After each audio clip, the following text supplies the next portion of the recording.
नमस्कार मित्रों, मैं आज एक बार पुनः आप सबके सामने एक नया पाठ लेकर उपस्थित हूँ। मैं ब्रजेश पांडे आपके लिए चतुरस चौराह कक्षा 11 की हिंदी विषय के अंतर्गत संकलित चतुरस चौराह नामक पाठ को लेकर उपस्थित हूँ। पाठ को शुरू करने से पहले मैं आपसे एक आग्रह करता हूँ, एक निवेदन करता हूँ कि आप मेरे चैनल को सब्सक्राइब करें, लाइक करें और बेल आइकन को दबाएं ताकि नेक्स्ट वीडियो आपको आसानी से उपलब्ध हो सके, उसकी जानकारी आपको मिल सके। तो चलिए शुरू करते हैं। आसीत् कांची नाम राजधानी तत्र सुप्रतापो नाम राजा तत्र एकदा कस्यापि धनिकस्य धनं चोरयन्तश्चत्वारश्चौराः सन्धिद्वारे प्रशस्तिपुरुषैः शृङ्खलया बद्ध्वा राज्ञे निवेदिताः राजा च घातकपुरुषान् दृष्टवान् रे घातकपुरुषाः इमान् नीत्वा मारयत् यत्। अर्थ देखें। आसीत कांची नाम राजधानी तत्र सुप्रतापो नाम राजा। आसीत माने थी, कांची नाम कांची नाम की राजधानी, कांची नाम की राजधानी थी। तत्र सुप्रतापो नाम राजा, तत्र माने वहाँ सुप्रतापो अर्थात सुप्रताप नाम का राजा था। कांची नाम की राजधानी थी और वहाँ पर सुप्रताप नाम का राजा था। तत्र एकदा कस्यापि धनिकस्य धनं चोरयन्तश्चत्वारश्चौराः सन्धिद्वारे प्रशास्त्रि पुरुषैः शृंखलया बद्ध्वा राज्ञे निवेदिताः। वहाँ एक दिन, तत्र एकदा एक दिन, वहाँ एक दिन कस्यापि धनिकस्य धनं चोरयन्तश्च चत्वारश्चौराः, किसी धनवान व्यक्ति के धन को चुराते हुए 4 चोर संधि के द्वार पर प्रशास्त्री पुरुषैः शृंखलया पहरेदारों के द्वारा अथवा सैनिकों के द्वारा पकड़े गए और शृंखलया बद्ध्वा श्रृंखला में बांधकर, जंजीर में बांधकर राज्ञ निवेदिता राजा से निवेदन करते हुए राजा के समक्ष निवेदन किया क्या कि राजा ने घातक पुरुषान आदिष्टवान, घातक पुरुष को आदेश देते हुए कहा, रे घातक पुरुषाः इमान नीत्वा मारयत। अरे घातक पुरुष, अरे जल्लाद, इमान नीत्वा मारयत। घातक पुरुष अर्थात जल्लाद, जो फांसी पर चढ़ाते हैं, सूली पर चढ़ा देते हैं वो। तो हे जल्लादों, ले इस व्यक्ति को ले जा कर के मार डालो। यत क्योंकि संवर्धनं च साधूनां दुष्टानां च विमर्दनम् राजधर्मं बुधा प्राहुर्दंड नीति विचक्षणाः। कहते हैं कि दंड नीति विचक्षणाः, दंड नीति में कुशल,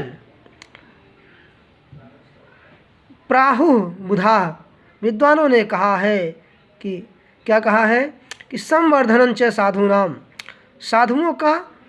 साधु पुरुषों की वृद्धि करना, साधु पुरुषों को बढ़ाना अर्थात उन्हें सम्मान देना और उनकी रक्षा करना। दुष्टानां च विमर्दनम, और दुष्टों की हानि करना अर्थात दुष्टों को दंड देना, यही राजधर्म होता है, ऐसा विद्वानों ने कहा है। फिर से समझें इसको कि दंड नीति में कुशल विद्वानों ने राजधर्म को बताया है कि राजधर्म क्या है।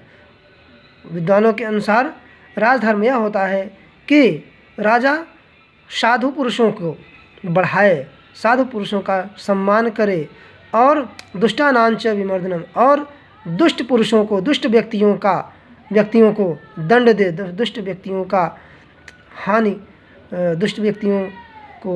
हानि पहुँचाए या दुष्ट व्यक्तियों को दंड दे, यही राजधर्म होता है। इस प्रकार से इस श्लोक का अर्थ यह हुआ कि दंड नीति में कुशल, दंड नीति के जानकार जो विद्वान पुरुष हैं वो कहते हैं कि साधु पुरुषों को बढ़ाना और दुष्टों को दंड देना यही राजधर्म होता है। ततो राजाज्ञया त्रयश्चौराः शूलम् आरोप्य हताः चतुर्थेन चिन्तितम्।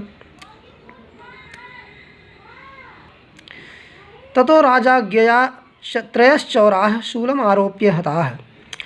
तब राजा के आदेश से 3 चोर बारी बारी से सूलम आरोपी सूली पर चढ़ाकर हताह मार दिए गए। चतुर्थेन चिंतम, जब 3 चोर मार दिए गए तो चतुर्थेन चिंतम, चौथे के द्वारा सोचा गया, जब चौथे ने विचार किया, चिंतन किया।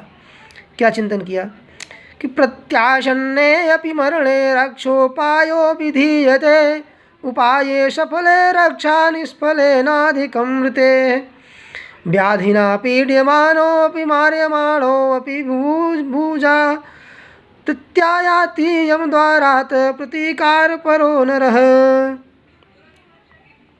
इसका अर्थ यह हुआ कि प्रत्यासन्ने अपि मरणे, प्रतिधन आसन्ने अपि मरणे, मरणे अर्थात मृत्यु के या मरण के निकट, मरण के निकट या मृत्यु के निकट होने पर भी रक्षोपायो विधीयते, रक्षा का उपाय करना चाहिए, रक्षा का उपाय किया जाना चाहिए। यदि प्राण संकट में हो तो उस समय भी रक्षा का उपाय करना चाहिए, श्रेयस्कर होता है, क्योंकि मरता क्या न करता। उपाये सफले रक्षा निष्फलेनाधिकम मृते, क्योंकि यदि रक्षा का उपाय किया जा रहा है तो वह उपाय सफल होने पर निश्चित रूप से प्राणों की रक्षा हो जाती है। और निष्फलेनाधिकम, और यदि वह उपाय निष्फल होता है या वह उपाय सार्थक नहीं होता है तो मृत्यु से अधिक और क्या हो सकता है। मृत्यु तो प्राप्त ही हो चुकी है, तो मृत्यु से अधिक और क्या हो सकता है। इसलिए मृत्यु के निकट होने पर रक्षा का उपाय किया जाना चाहिए। व्याधिना पीड्यमानो अपि मार्यमाणो अपि भूभुजा, कहते हैं कि व्याधिना पीड्यमानो अपि, व्याधि से पीड़ित होने पर, रोग से पीड़ित होने पर भी, और मार्यमाणो अपि भूभुजा, राजा के द्वारा मृत्यु दंड दिए जाने पर भी, प्रत्ययात यम द्वारात प्रतिकार परो नरः, प्रतिकार परो नरः, जो मनुष्य प्रतिकार करता है अर्थात उपाय करता है, प्रत्यायाति यम द्वारात, यम के द्वार से अर्थात मृत्यु के मुख से लौट आता है। इस प्रकार से चौथा चोर यह विचार करता है कि मृत्यु के निकट होने पर, मृत्यु तो निकट है, क्यों ना हम रक्षा का उपाय करें, रक्षा का उपाय किया जाना चाहिए। यदि उपाय सफल होगा तो प्राणों की रक्षा हो जाएगी, और निष्फल हो जाएगा तो मृत्यु से अधिक क्या हो सकती है। क्योंकि व्याधिना पीड्यमानो अपि मार्यमाणो अपि भूभुजा, रोग से पीड़ित होने पर भी और राजा के द्वारा मृत्यु दंड दिए जाने पर भी यदि जो नर या जो मनुष्य बचने का प्रयास करता है, रक्षा का उपाय करता है, वह निश्चित रूप से मृत्यु के द्वार से, यम के द्वार से लौट आता है। ऐसा सोचकर चौरो अवदत, रे घातक पुरुषाः त्रयश्चौराः युष्माभिर्हता एव राजा गेया माम तु राजसन्निधानं कृत्वा मारयत, यतो अहमेकां महती विद्यां जानामि, मयि मृते सा विद्या अस्तम यास्याति, राजा तु ताम गृहीत्वा मां मारयत, येन सा विद्या मर्त्य लोके तिष्ठतु। इसका अर्थ देखें कि चौरो अवदत रे घातक पुरुषाः, चोर बोला, रे घातक पुरुषाः, अरे जल्लादों, त्रयश्चौराः युष्माभिः हता एव राजाज्ञया, 3 चोरों को तुमने राजा की आज्ञा मानकर मार दिया, या तुम्हारे द्वारा 3 चोर राजा की आज्ञा से मार दिए गए। माम तु राज सन्निधानम कृत्वा मारयत, किंतु मुझे राजा के समीप या राजा के सामने रख करके मारो। यतो हम एकाम महतीम विद्याम जानामि, क्योंकि यतो हम, क्योंकि मैं एकाम महतीम विद्याम जानामि, एक श्रेष्ठ विद्या जानता हूँ। मयि मृते सा विद्या अस्तम यास्यति, और मेरे मर जाने पर वह विद्या क्या हो जाएगी, नष्ट हो जाएगी, समाप्त हो जाएगी, अस्त हो जाएगी। सा यहाँ विद्या के लिए आया है, विद्या स्त्रीलिंग में है। फिर आगे कहता है चोर कि राजा तू ताम गृहीत्वा माम मारयत, राजा उस विद्या को ग्रहण करके मुझे मार दें। येन सा विद्या मर्त्यलोके तिष्ठति, जिससे वह विद्या इस मृत्युलोक में बनी रहे, इस मृत्युलोक में जीवित रहे, स्थित रहे। तब घातक क्या कहते हैं कि घातका अब्रुवन, घातक अर्थात जल्लाद, जल्लाद बोला, रे चौर, पाप पुरुषाधम वधस्थानम आनीतोऽस्मि, वधस्थानम आनीतोऽसि, किम परम जीवितुमिच्छसि, काम विद्या जानासि, कथम वा तवाधमस्य विद्या भूपालेन पूजयितव्या। चौरो अवदत्, रे घातकाः, किं ब्रूत, राजकार्ये विघ्नं कर्तुमिच्छत्, यूयं गत्वा निवेदयत्, यदि राजा ज्ञातुमिच्छतां विद्या तदा गृह्णात्, कथं सा विद्या युष्मभ्यं मया दातव्या। घातका अब्रुवन, वह जल्लाद बोला, रे चौर, अरे चौर, पाप पुरुषाधम है, तू पुरुषों में अधम है, पापी है। वधस्थानम आनीतोऽसि, वध के स्थान पर अर्थात मारने वाले स्थान पर लाए जाने पर भी, किम परम जीवितुम इच्छसि, किम अपरम जीवितुम इच्छसि, क्या तू अब भी जीने की इच्छा रखता है।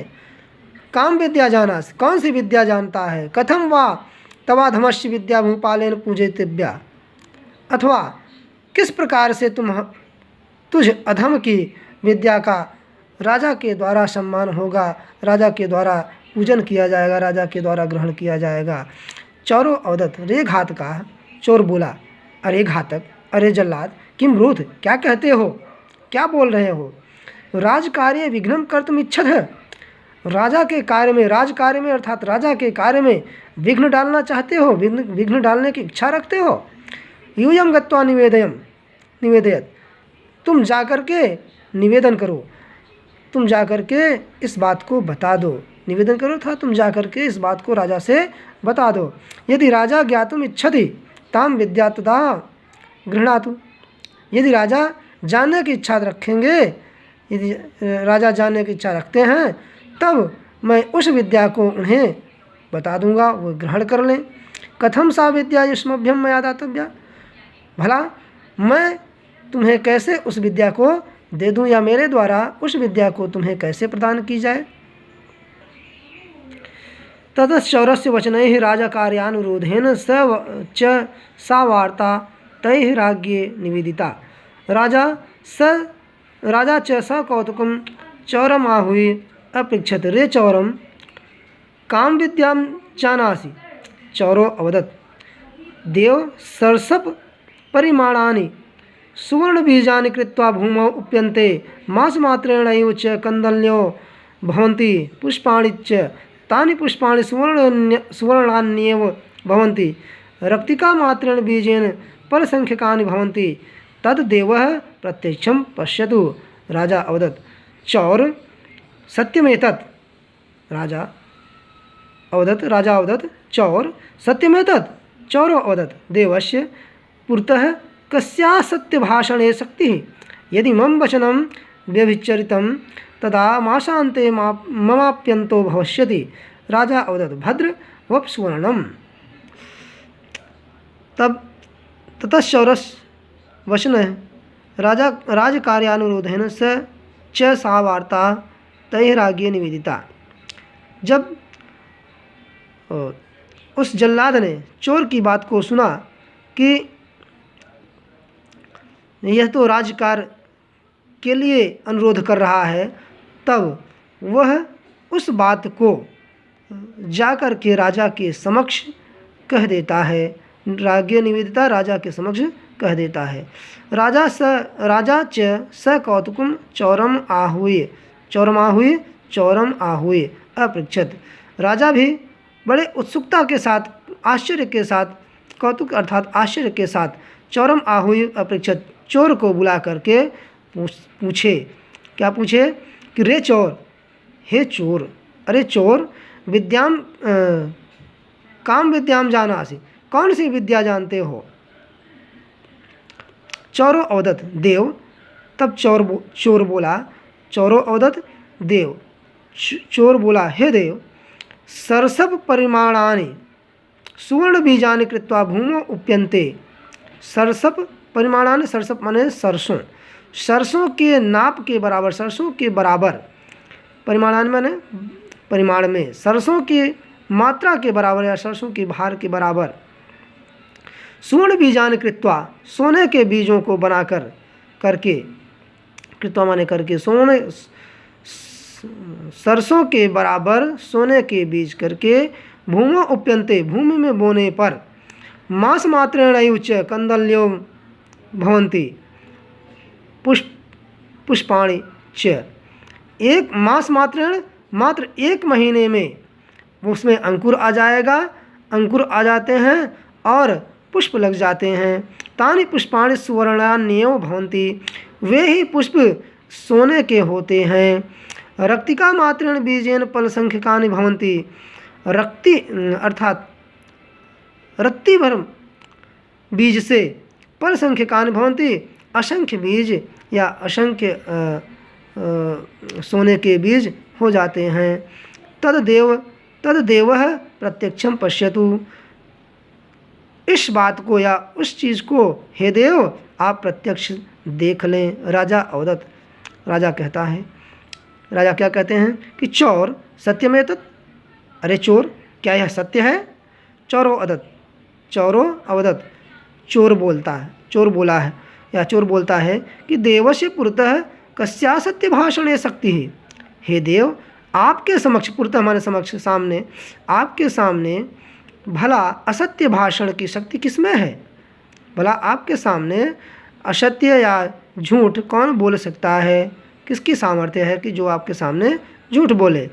यदि मम वचनम व्यभिचरितम, यदि मेरा वचन या मेरी बात व्यभिचरितम माने झूठी हो, तदा मासान्ते, तब महीने के समाप्ति पर, ममाप्यंतो, मम अपि अंतो भविष्यति, मेरा भी अंत हो जाए। जैसे महीने, यदि मेरी बात मिथ्या हो, झूठी हो, तो जैसे ही एक माह समाप्त हो मेरा भी अंत हो जाएगा, मुझे भी मार दिया जाए। ऐसा चोर ने कहा। राजा अवदत् भद्र वप सुवर्णम, फिर राजा बोले कि अरे भले मानस, सोने के बीज बो, सोना बो, वप माने बो, सुवर्णम सोना बो। ततश्चौरः सुवर्णम दाहयित्वा सरसप मात्राणि बीजानि कृत्वा राजान्तः पुरक्रीडासरस्तीरे परम निरूढस्थाने भूपरिष्कारं कृत्वा अभाषत। देव क्षेत्र बीजे संपन्ने वाप्ता कश्चिद दीयताम। राजा अवदत् त्वमेव किं न वपसि? चौरो अवदत् महाराज, यदि सुवर्णवपने एवं ममाधिकारो भवेत् तदा नया विद्यया कथम अहम दुखी भवामि, किंतु चौरस्य सुवर्णवपनाधिकारो नास्ति, येन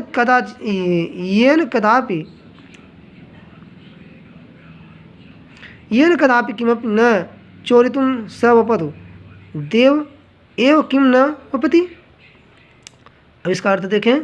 ततश्चौरः सुवर्ण दाहित्वा सरसप मात्राणि बीजानि कृत्वा, तब चोर ने सुवर्ण दाहित्वा, सोने को दहन करके, सरसप मात्राणि बीजानि कृत्वा, सोने के बराबर बीज बना करके, सोने के बराबर बीज करके, राजांतःपुर, राजा के अंतःपुर में स्थित क्रीड़ा सरस तीरे, खेल और के मैदान, तालाब के किनारे खेल के मैदान में परम निगूढ़ स्थाने, अत्यंत गोपनीय स्थान पर भूपरिष्कारम कृत्वा, भूमि का परिष्कार करके, अर्थात भूमि को जोत कर अभाषत कहा।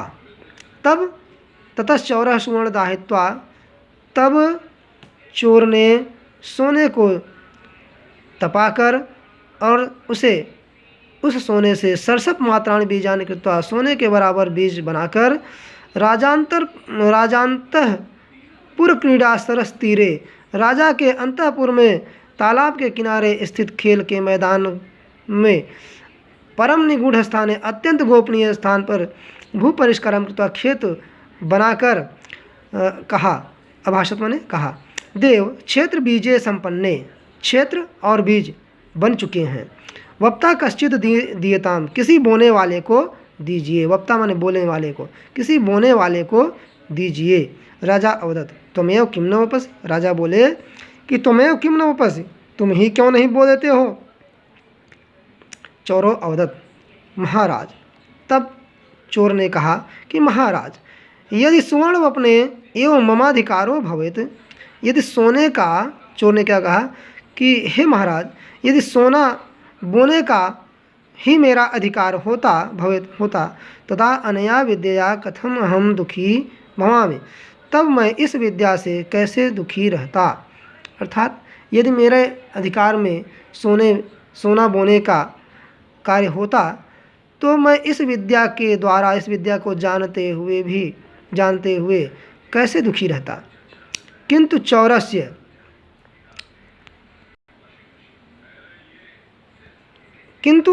चौरस्य अपनाधिकारो नास्ति, वह चोर कहता है कि लेकिन चोर को सोना बोने का अधिकार नहीं है। येन कदापि किमपि न चोरितुम स वपतु, जिस किसी ने कभी भी चोरी न किया हो वही बो सकता है। देव एवं किम न वपति, इसलिए हे देव आप ही क्यों नहीं बीज बो देते। राजा अवदत, राजा बोले मया चारणेभ्यो दातुम तात चरणानाम धनम चोरितम।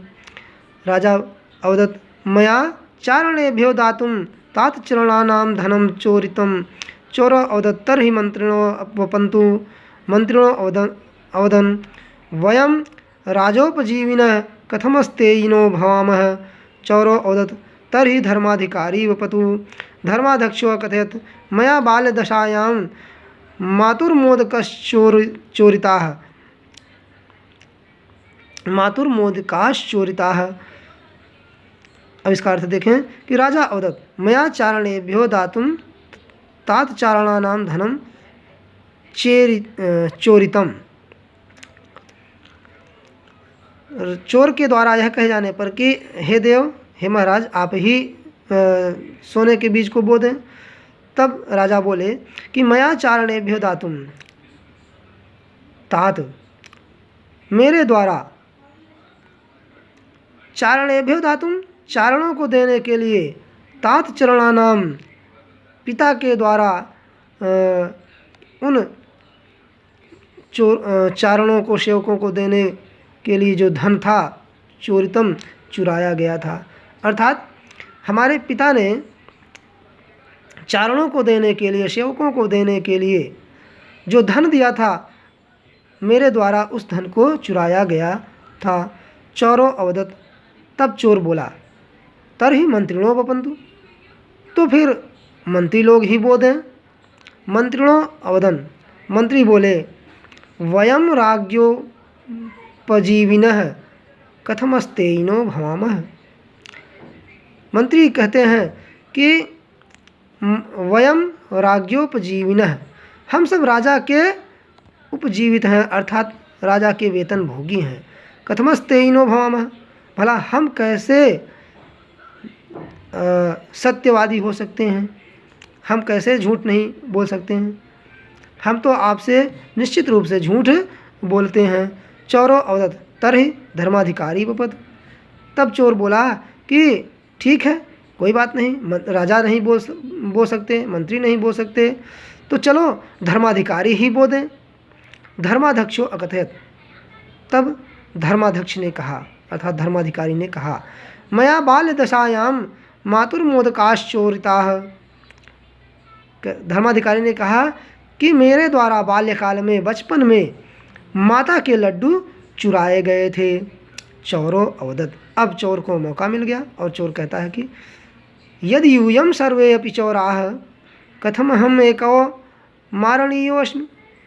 यदि यूयम सर्वे अपि, यदि आप सभी चोराः चोर हैं, कथम अहम एको, तो कैसे भला मैं अकेला मारणीयोऽस्मि, मारने योग्य हूँ। चोर कहा कि यदि आप सभी चोर हैं एकमात्र मैं ही क्यों मारने के योग्य हूँ। तच्चौर वचनम श्रुत्वा सभासदः सर्वे हसितवन्तः। तब उस चोर के वचनों को, वाणी को सुनकर सभासदः सर्वे हसितवन्तः, सभा में उपस्थित सभी लोग हंसने लगे। राजापि हास्यरसापनीत क्रोधो विहस्या कथयत। राजा भी हास्यरस के कारण क्रोध के दूर हो जाने पर हंसकर कहे कि रे चौर न मारणीयो असी। अरे चोर न मारणीयो असी, तुझे नहीं मारा जाएगा। हे मंत्रिण, अरे मंत्रियों, हे मंत्री, कुबुद्धिरपि बुद्धिमानयम चौरो हास्यरस प्रवीणश्च।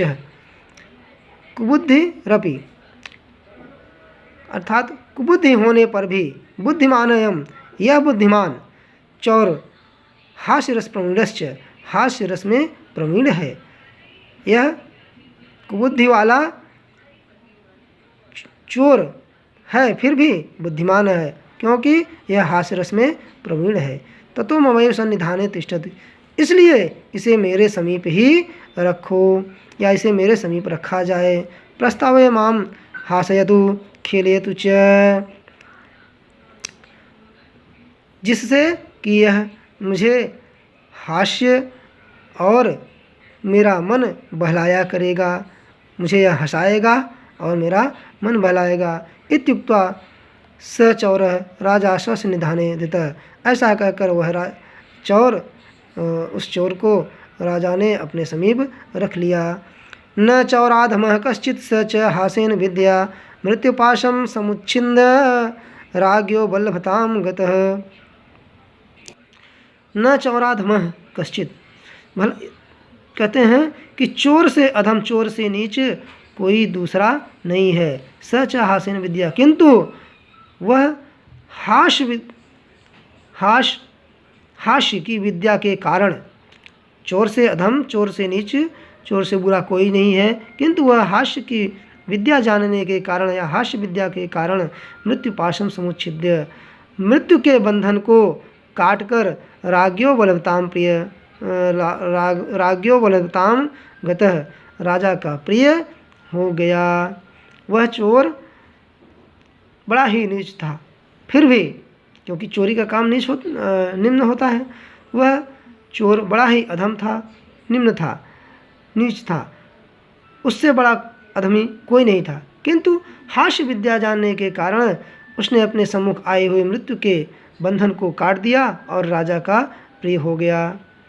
तो यह था मित्रों चतुरश्चौरः नामक पाठ। आप